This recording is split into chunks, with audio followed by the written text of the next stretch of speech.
Quelle joie, mes frères et sœurs, de pouvoir nous retrouver une fois de plus autour de la parole de Dieu dans ce 15 minutes de grâce et de vérité avec le pasteur Marc Labonté. Aujourd'hui, nous allons ensemble nous réjouir avant d'écouter la parole de Dieu et proclamer cette merveilleuse phrase « Hosanna au plus haut des cieux ». Je vous invite donc à vous joindre à moi et à louer Jésus de tout votre cœur.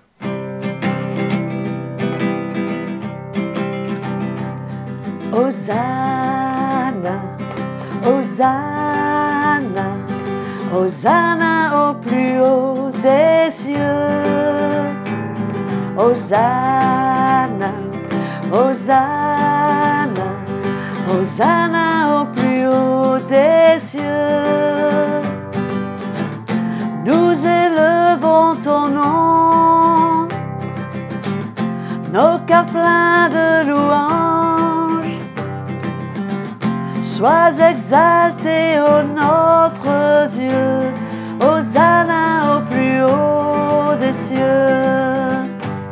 Hosanna, Hosanna, Hosanna in the highest. Hosanna, Hosanna, Hosanna in the highest. Nous élevons ton nom, nos cœurs pleins de louanges. Sois exalté, ô notre Dieu, Hosanna au plus haut des cieux. Lord, we lift up your name with hearts full of praise. We exalt you, O Lord our God, Hosanna in the highest. Hosanna au plus haut des cieux. Hosanna au plus haut des cieux. Alléluia. Si ce matin vous étiez un petit peu triste, un petit peu peut-être déprimé, je suis sûre que le fait de louer Jésus vous a relevé et vous êtes maintenant prêt à écouter sa parole de tout votre cœur. Nous accueillons donc le pasteur Marc Labonté avec toujours sur le thème de la sanctification. Cette fois, il va nous parler de l'œuvre de Dieu que le Seigneur veut faire dans chacune de nos vies. Donc, ouvrons nos cœurs et permettons au Seigneur de nous parler. Merci Audrey pour ce merveilleux chant. Et bienvenue dans ce 15 minutes de grâce et de vérité et le temps que nous passons autour de la parole de Dieu. Nous nous rappelons que Jésus a dit, « Si vous demeurez dans ma parole, vous connaîtrez la vérité et la vérité vous rendra libre. » Et encore, nous voulons parler de cet appel, de cette vie que nous avons besoin de vivre sur cette terre pendant notre séjour ici-bas. Une vie qui est agréable à Dieu, une vie qui plaise à Dieu, une vie qui glorifie le Seigneur et une vie qui nous fait être les vrais témoins du Seigneur sur cette terre et les vrais instruments entre les mains du Seigneur. Nous lisons aujourd'hui notre lecture dans 1 Thessaloniciens, chapitre 4, le verset 1er. « Au reste, frères, puisque vous avez appris de nous comment vous devez vous conduire et plaire à Dieu. Et c'est là ce que vous faites. Nous vous prions et nous vous conjurons au nom du Seigneur Jésus de marcher à cet égard de progrès en progrès. Vous savez en effet quels préceptes nous vous avons donnés de la part du Seigneur Jésus. Ce que Dieu veut, c'est votre sanctification.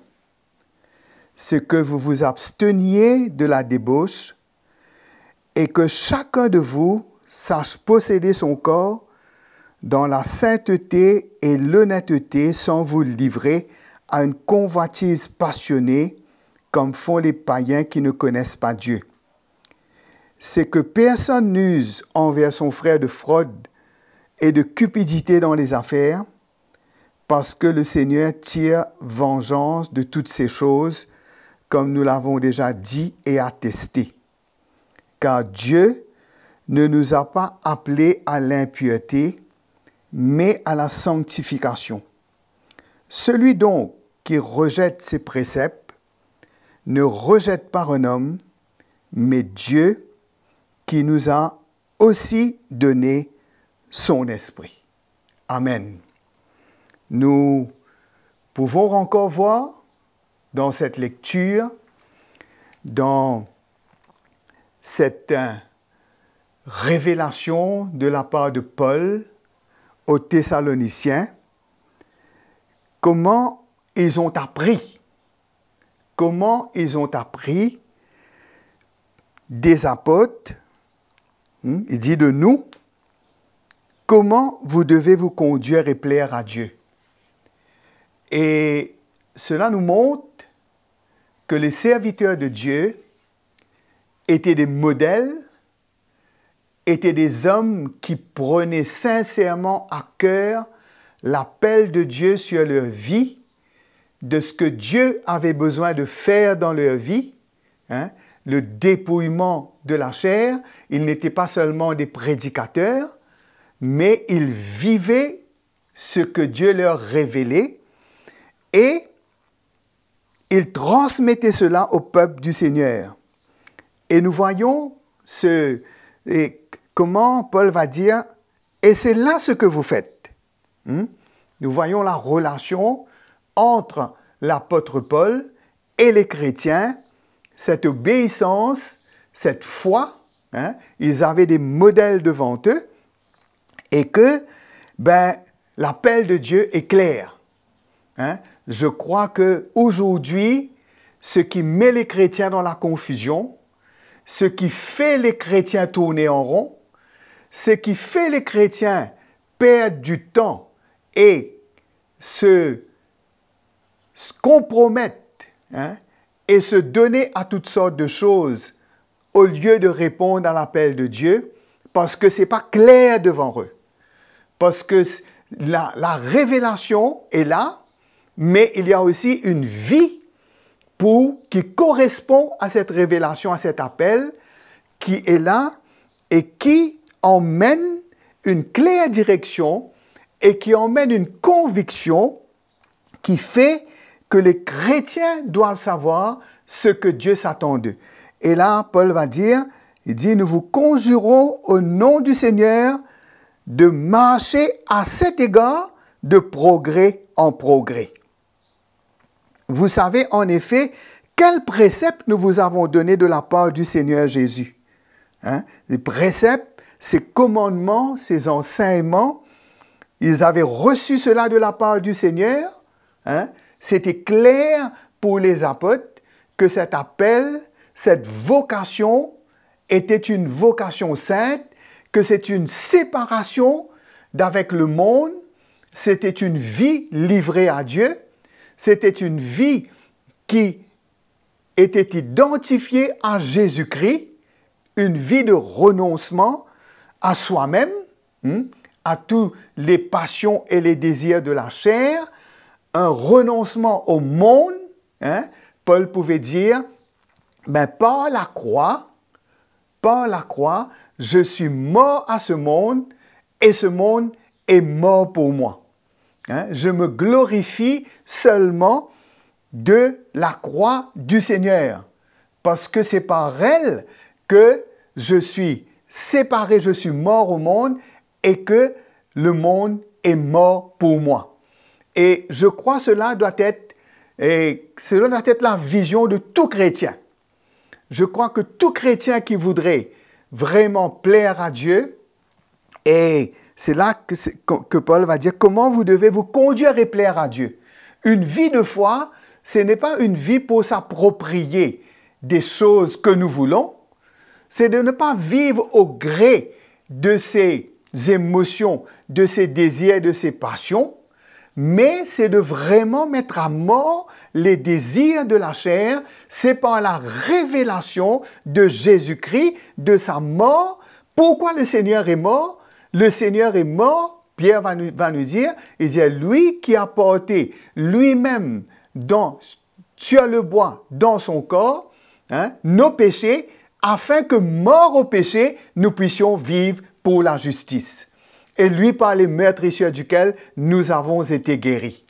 C'était clair. La mort du Seigneur, la raison de sa mort, c'est pour nous délivrer du péché, c'est pour nous libérer de nos désirs charnels, c'est pour nous séparer du péché, nous séparer de ce monde, nous séparer de l'ennemi, ne rien avoir à faire avec l'ennemi, de ne pas être sous son emprise, mais vraiment d'être sous l'emprise de Dieu, sous la seigneurie de Jésus-Christ. Et Paul va dire, ces préceptes que nous avons reçus de la part du Seigneur Jésus, c'est que la volonté de Dieu, c'est que Dieu veut, c'est votre sanctification. C'est votre sanctification, c'est que vous puissiez posséder, vous sachiez posséder votre corps dans la sainteté et dans l'honnêteté, sans vous livrer à une convoitise passionnée, comme font les païens qui ne connaissent pas Dieu. Et que personne n'use envers son frère de fraude et de cupidité dans les affaires, parce que le Seigneur tire vengeance de toutes ces choses, comme nous l'avons déjà dit et attesté. Je crois que c'est clair, notre relation avec Dieu, comment nous devons nous préserver des souillures de ce monde, comment nous devons garder notre corps dans la sainteté, sans nous livrer à une convoitise passionnée comme font les païens. Et aussi, on doit être honnête dans notre relation avec nos frères et nos sœurs. Personne ne doit tirer profit, personne ne doit être par cupidité estorquer quelque chose de son frère, faire des magouilles, des choses qui ne sont pas droites devant le Seigneur, parce que Paul va dire, Dieu tire vengeance de toutes ces choses. Et il va dire, quand Dieu ne nous a pas appelés à l'impureté, mais à la sanctification. Celui donc qui rejette ces préceptes ne rejette pas un homme, mais Dieu qui nous a aussi donné son esprit. C'est quand nous refusons, quand nous ne sommes pas prêts à vivre une vie de séparation, quand nous ne sommes pas prêts à mourir à nos passions, à nos désirs, quand nous ne sommes pas prêts à renoncer à ce monde et ses plaisirs et ses souillures, quand nous ne sommes pas prêts à renoncer et de résister l'ennemi, et c'est pas un homme que nous rejetons, parce que ces préceptes, cet appel est de Dieu.